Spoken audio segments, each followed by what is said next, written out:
onze Geschicht Nummer 25. Ditmaal vertalen we nog wat meer van de oud-kolonische delegaten en de Duitse botschafter ihren Toparbeiten in Mexico City. En dan van wo eerst ze dat nemen dat de Mennoniten vielleicht worden uitwanderen moeten. En ook nog van wo ernstlich sie wiederarbeiten an der Kardinalsregierung. Wir haben uns all mal davon vertalt, dass die oud-kolonische Gemeinde in Mexiko sehr schwer gefangen hat, ihr Lohn zu bezahlen, weil sie dort so viel zu dir gekauft haben.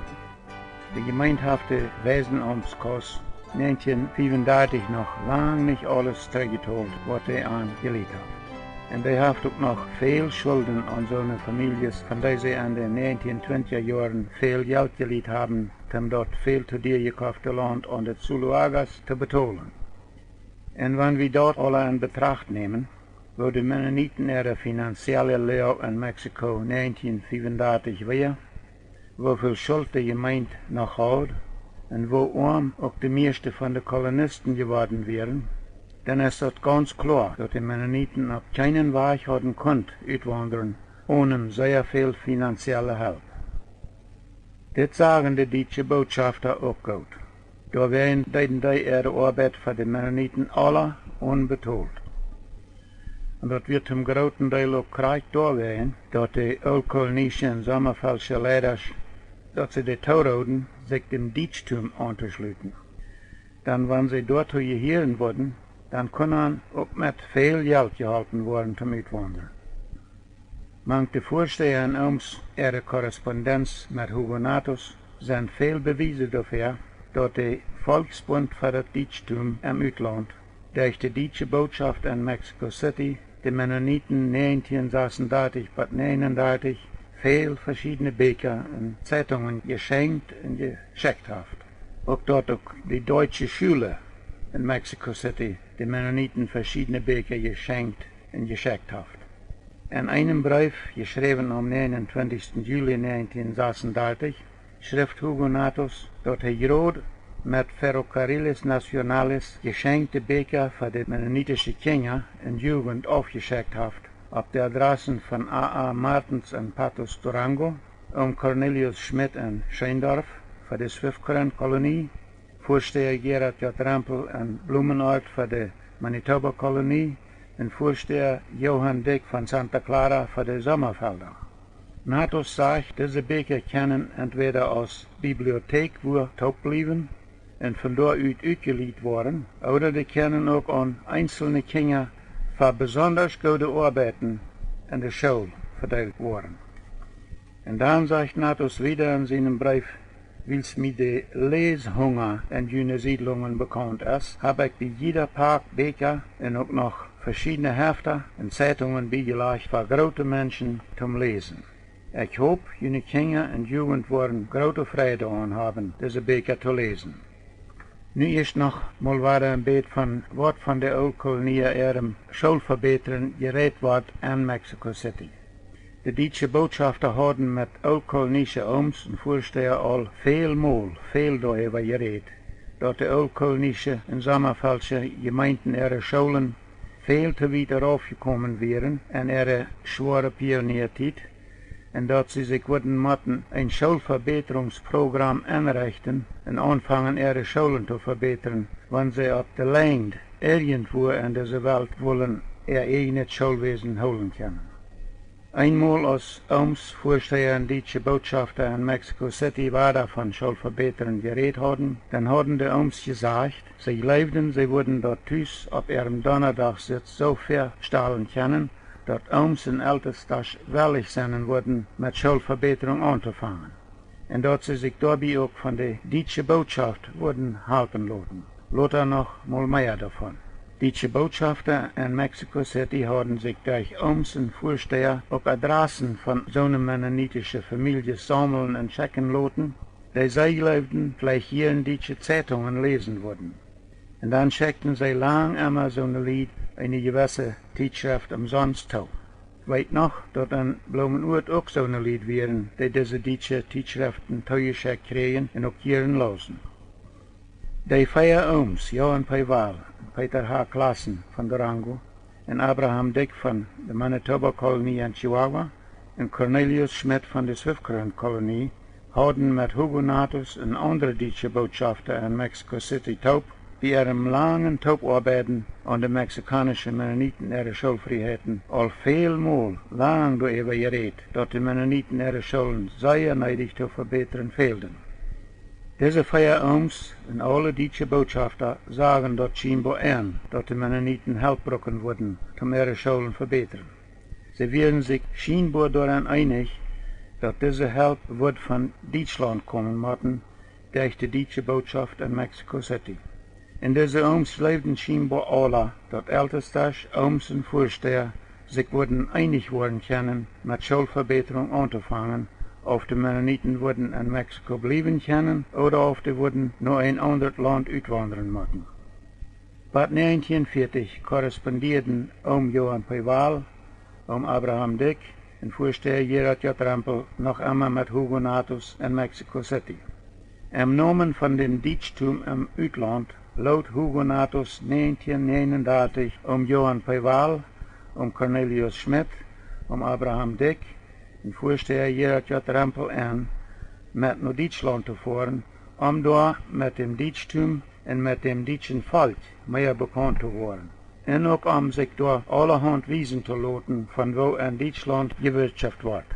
En Natus zegt, am liefsten würden sie auch ein paar große mennonitische Jungs mitnehmen naar Duitsland.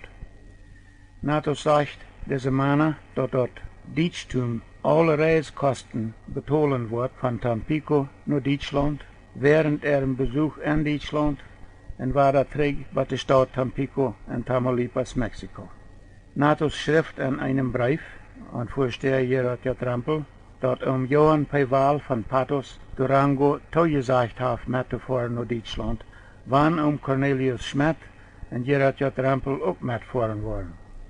Aber ich vind keine Beweise dafür, dat van diesem naar Duitsland fahren mal wat geworden ist. Duitsland war von 1939 bis 1945 sehr am Zweiten Weltkrieg verwickelt und dann wurde bald keine deutsche Botschaft mehr in Mexico City. Ein verspielt Duitsland den Krieg und wird dadurch bankrott geworden. Die Mennoniten ihr Kontakt mit Duitsland wir ganz zum Ende gekommen. Duitsland wird aber bald wieder stärker nach dem Krieg und als dann in Mexico City war eine deutsche Embajada war, dann versuchten die Botschafter wieder Kontakt zu machen mit den Mennoniten. Sie fangen dort an, wo sie mit den Mexiko-Mennoniten gewasst werden, als der Krieg angefangen hat. Sie wollen den Mennoniten helfen, ihre Schulen zu verbessern. Weil der Schmiedehaus von Chihuahua, der da auch lang ein Vertreter von der deutschen Botschaft gewasst wird, der berät dort mit dem Manitoba-Kolonie Lehrdienst so, dass er mit 2 Männern von der deutschen Botschaft taub zu ihrem Donnerstagssitz kommen kann, wieder Kontakt aufzunehmen mit an. Diese 2 Männer von der deutschen Botschaft kamen, ich glaube, dass wir 1953 oder 1954, zum Donnerstagssitz am Dorf Rosenthal und wollen versuchen, sich wieder mit den mexikanischen Mennoniten zu verbinden.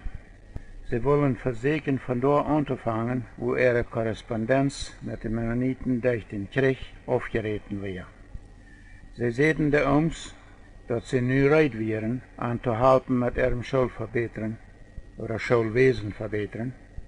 Und weil sie dort noch nicht vergeten haben, dort die deutsche Botschafter und mennonitische ooms und Vorsteher von 1935 an viel davon geredet haben, dort die Mennoniten ihr Schulwesen in Mexiko zu verbessern fehlt, sehen diese Männer einfach zu dem Lehrdienst.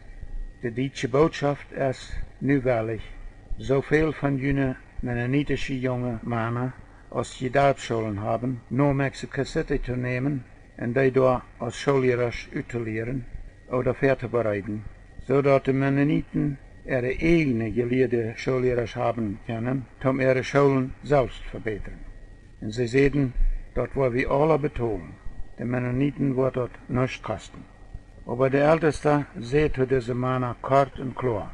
Unsere jungen Männer blieben kalt hier auf unserer Kolonie. Die wurden nicht nur der Großstadt genommen. Auf dem ältesten seine entschiedene Antwort früher der deutsche Botschafter, ist das bei you Glaubenssach, dass jene Lied nicht an der Großstadt wohnen dürfen? En de älteste zegt kort en einfach, ja, dat is Glaubenssache bij ons. Onze Lied derven nicht in Städten wohnen. En dan zeggen de Botschafter, dann wollen wir da auch nicht an schädern. Oder auf Jüdisch, dann wollen wir daran auch nicht rütteln.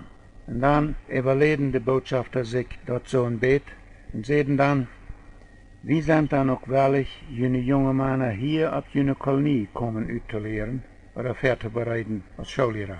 Und dort wird ja auch dann noch nichts kosten. Aber der Älteste sagt an ganz kort und scharf, fort je mal trägt nach Hus und lot uns zufrieden. Und wir wollen je zufrieden lassen. Diese beiden deutsche Männer fuhren mit Walter Schmiedehaus top ganz enttäuscht von der ukrainischen Oms ihren Donnerdagsitz weg. Sie feilten nur all dem noch, was von 1934 bis 1939 von deutschen Botschafter und mennonitische Oms und Vorsteher über die Neidigkeit von einem besseren Schulwesen geredet worden war, dann wären die deutschen Botschafter schuldig, die Mennoniten so ein Angebot zu merken. Denn sie wollen die Mennoniten so ihren behilflich sein mit einem besseren Schulwesen entwickeln. Aber sie wären ohne eine gute Erklärung kort aufgefordert worden. Sie können dort nicht verstehen und auch meist nicht annehmen. Diese Botschafter wussten, dass nicht alle ukrainische Oms und auch nicht all ihre Gemeindeglieder mit dem Ältesten seine Karte Aufforderung einverstanden wären. Und sie überlegen sich dort gut, wo sie dem ukrainischen Schulwesen vielleicht doch noch irgendwo anders was mithalten können. Sie sehen sich, die deutsche Botschaft in Mexico City hat die Mennoniten von 1935 bis 1939 all viel Bücher und Tijdschriften geschenkt und viel Lied haben dort sehr geschafft. Und sie beschlossen, sie würden den Mennoniten nu auch noch weiter 40 Sets von gute Lehrbücher schenken, die so viel als möglich an so eine Schullehrer ausgeteilt worden sollen, von denen man glaubt, dass sie fähig und willig wären, guten Gebrauch davon zu machen. Und dann, wenn man nicht fertig so eine Lehrer finden kann, dann sollen die ewige Bücher an so eine Familie ausgeteilt werden, die auf gute Bücher halten und ihren Tisch lehren wollen, was an ihre viel zu leer gesunkenen Schulen nicht mehr gelehrt wird. Ich war damals ein junger Schullehrer und ich krieg ein von diesen Sets von Büchern, die deutsche Botschaft der Mennoniten zuschickt. Und ich sehe, was von der noch immer sehr dankbar dafür. Ich habe die viel gebraucht in der Schule und auch von mir selbst. 2 von diesen Büchern, den deutschen Duden und den Herders Volkslexikon, habe ich und brauche ich auch noch immer. Ich weiß auch von mehreren anderen Männern, die diese Bücher sehr geschätzt und gebraucht haben.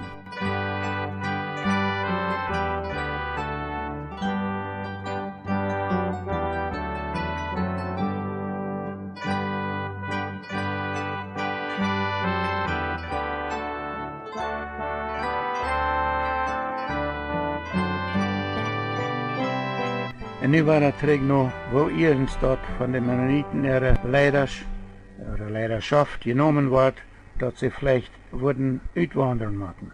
Und von wo stark sie an nur Paraguay uitwandern dachten.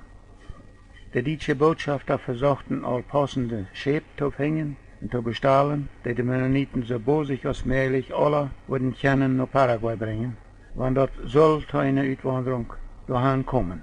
Und wir können noch viel mehr vertalen vom damaligen Reibmerken nach Paraguay zu tragen. Aber vielleicht würde ich dort zu langweilig worden. Die 1935 Hofschein in der Lied, die da so jeden Tag nach Kanada tragen wollen, halten dem Ältesten beständig denken, dass er an versprochen hat, am Hofst eine Bruderschaft aufzuholen. Aber die Oms versuchen die Bruderschaft noch einmal ein Bett abzuschieben.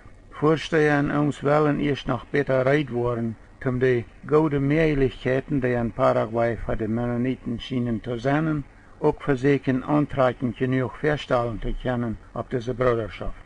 Und die Vorsteher wollen auch besser reit worden, die Brüder auf die Bruderschaft, auch die Gemeinde ihre finanzielle Lehre so viel klar feststellen zu können, dass sie dort sollen ansehen können, dass die meisten Lied viel zu arm geworden sind, um auf eigene Kosten nicht wandern können, und dass die Gemeinde auch viel zu arm geworden ist, um all ihre arme Lied halben uitwandern zu können. Als die Gemeinde in den 1920er Jahren uitwandert von Kanada nach Mexiko, dann hat die oldkolonische Gemeinde in Kanada nicht mal keine Schuld, aber sie hat viel Geld. Sie hat viel reiche Lied und ihre arme Lied wären viel weniger und lang nicht so arm, als ihre arme Lied nu wären in Mexiko. 1935 stirbt die Gemeinde noch viel zu diep an seine Schulden, was durch dem Uitwandern von Kanada nach Mexiko entstanden wäre. Die Gemeinde hat nu bloß nicht die Mittel, eine totale Uitwanderung zu unternehmen und finanzieren. Die Vorsteher und die meisten Oms glauben nicht, dass die Gemeinde an ihre schwierige finanzielle Lage ohne sehr viel Hilfe irgendwo uitwandern kann.